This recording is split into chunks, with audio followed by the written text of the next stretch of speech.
मुस्लिम तारीख़ की अजीम तरीन हस्तियों में से एक नुमाया नाम सुल्तान सलाहुद्दीन अय्यूबी, दुनिया की सबसे बड़ी सुपर पावर का हुक्मरान, बैतुल मुक़द्दस का मुहाफ़िज़, सलेबी जंगों का फ़ातिह। जब उसकी ज़िंदगी आखिरी सांसों पर थी, उसके लबों पर एक ही अल्फाज थे, काश मैं हज कर पाता, ऐ काश।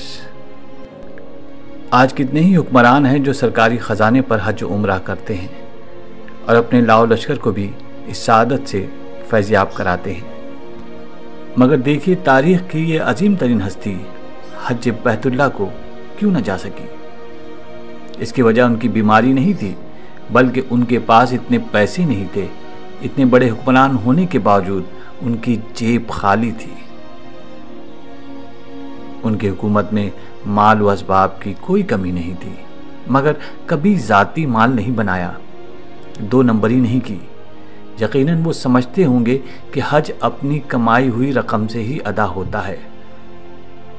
न सलाहुद्दीन अय्यूबी के पास माल व असबाब जमा हो पाया और न ही जंगों ने उसे इतनी मोहलत दी। चुनाचे हज की ख्वाहिश दिल में दबाए दुनिया से रुखसत हो गया। शराफत, दयानत, आजिज़ी का आलम देखिए कि मुस्लिम दुनिया के इतने बड़े हुक्मरान की वसीयत ये थी कि जनाजे का एहतमाम उनके अपने माल से हो।